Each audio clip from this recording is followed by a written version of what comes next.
to China, the mother of all Asian economies, the world's largest importer of crude and of most commodities, Victor Yang, senior editor at JLC Network Technology. Victor, perhaps just give us an overview of the state of play in China. The headlines continue to be dominated by the zero COVID policy, by the lockdowns associated with that, and consequently the economy in a sort of much slower than normal pace. How bad is the situation from that point of view in China? And what is the outlook that in the fourth quarter, China could come back and be once again the big pillar to the global oil market? Yes, hello, Sean. Good yes, morning. well, we are seeing quite slow economic growth for this year. And we do not expect it to recover very significantly in the fourth quarter yet, because the country is still facing a lot of pressure. I mean, the current economy is still facing a lot of downward pressure.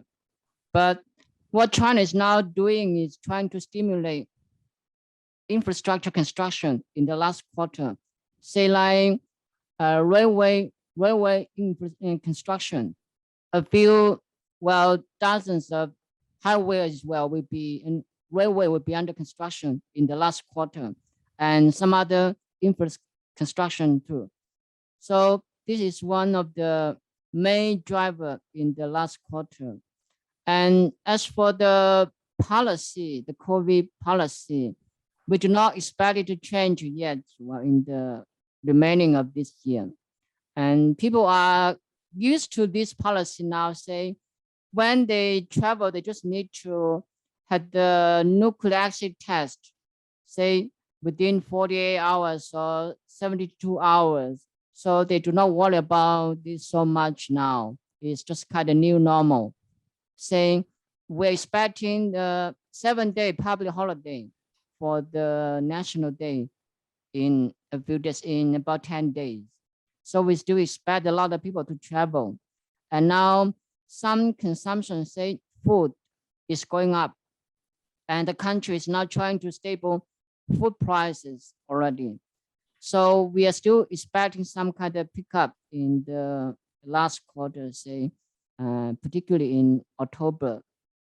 And as for the oil market, if the country releases another batch of quota on oil product exports, because it was rumored last week, say the country could issue quota on another 10 million or even 15 million metric ton oil product exports in the last quarter. So this caused kind of, concern or worries in the Asian market, particularly the diesel market. But the latest news is that this possible quota is still under discussion, so it's not certain yet.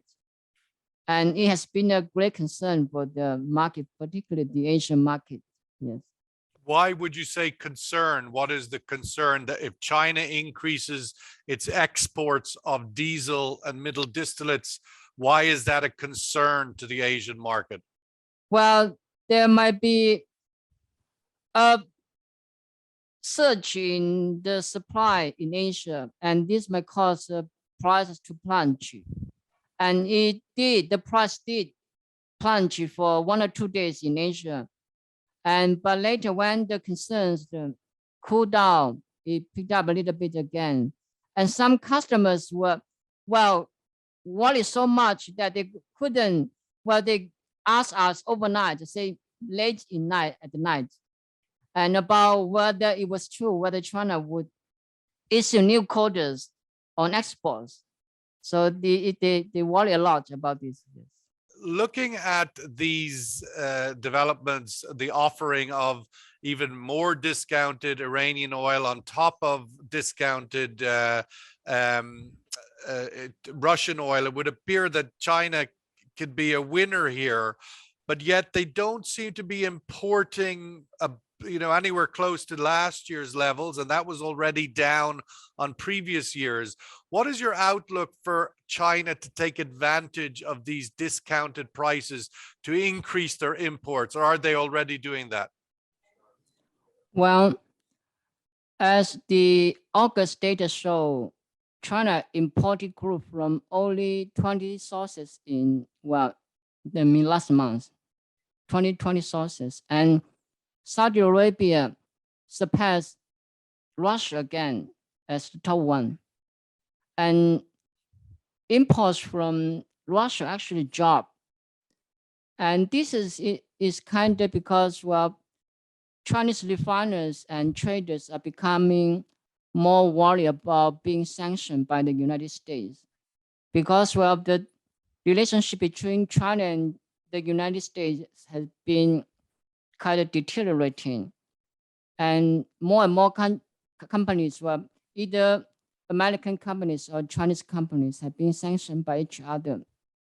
And Chinese refiners, say independent refiners, they worry about being sanctioned. And they, well, in the past, we will disclose the receiver of some cargoes, but now, well, they told us not to do that because they worry about being sanctioned. So this is kind of new trend, and this would kind of limit their imports of Russian crude in the future. And as for Iranian crude imports, well, China's official data show it imported no crude from Iran last month. But you know, this is because of the, well, sensitivity. And as you know, some cargoes might be from other, well, may have been transshipped elsewhere, but it's not released in the official data in August imports. So there is no telling how much crude imported from Iran last month yet. And this is kind of concern that the deteriorating relationship between China and the United States, and the United States is trying to decoupling from China and is pushing for this decoupling. And this is also kind of, well, impact on China's economy too. And it would be continue probably in the future. Yes. If you take, sorry, Victor, just to follow up, you described and you used the word the new normal in China regarding the COVID management and having to get the PCR tests on a regular basis and so on. At the same time that obviously today or yesterday, the United States, the president there declared the pandemic was over. But in the new normal of China coexisting with a robust COVID management, what does the new normal of the oil demand, oil consumption look like in that new normal of coexisting with a strict COVID policy into the new year? Do we stay below 10 million barrels of imports? Yes, well, we expect it to be largely stable at the current level in the last quarter. And for on the one hand, we had two new refineries coming online. One is a private one, 320,000 barrels per day, Shenhong Refinery. Is nearing full startup in October. And the other one is PetroChina's 400,000 barrel refinery in Guangdong province. And this refinery is slated to run on in late September to start running in late October. And this would kind of, well, dry up demand to some degree. But on the other hand, the high stockpiles in, say, and most independent and most state-owned refineries would curb the demand for crude oil.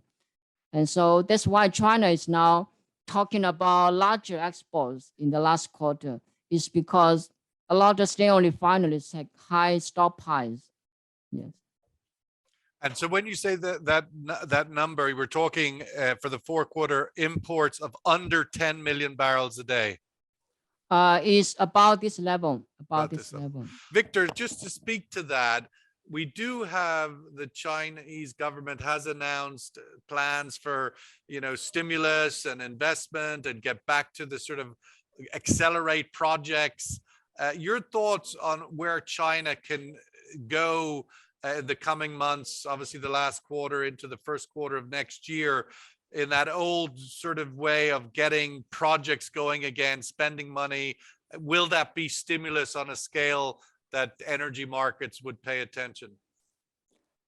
Well, I do hope it will be kind of scale to be, well, worthy of attention. Yes, well, and the investment in infrastructure has been down this year, even in railway construction.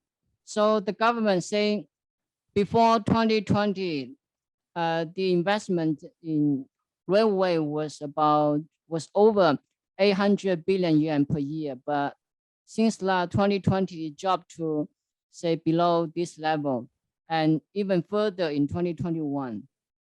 And so far this year, it has dropped again. So the government hope to drop to what? Drop to about 740 billion yuan, I think. And the government hope to keep this level at about 800 billion yuan this year. So they're trying to ramp up the investment in the last quarter. And usually the last quarter is the peak season for construction because well, a lot of projects are rushed over in the last quarter, and the temperature cools down, and it's a bit a better season for construction too. So we expect it will stimulate the economy to some degree, and the government is now starting to do that. So we do hope it will be driving up the oil demand to some degree too. Yes. Victor, just to finish off on your outlook for the actual GDP growth number for 2022, it's obviously been a year in which the economy has had pretty much, it's nearly standstill moments.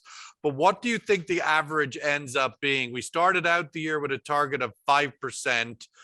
Where do you think we end the year? Well, we can probably end up much lower below this target, say about 3 to 4%. I think it would be great to have about 3% of growth this year already.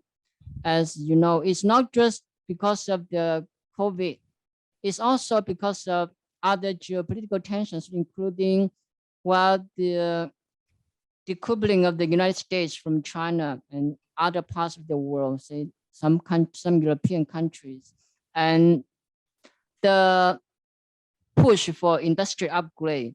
Say the country is switching to green energy to upgrade its industrial structure.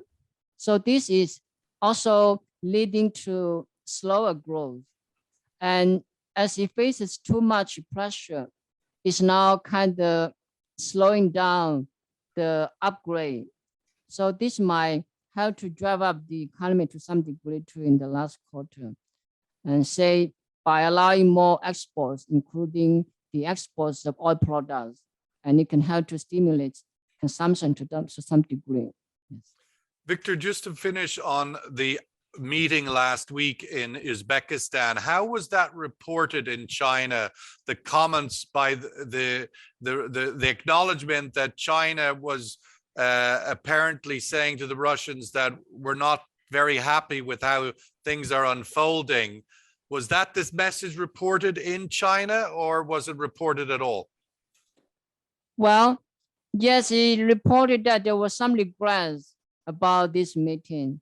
Say, on the one hand, President Xi made a lot of achievements, but on the other hand, there were also some regrets including regrets about India, say, without signing on it, say, supporting the Belt and Road Initiative and so on. Yeah.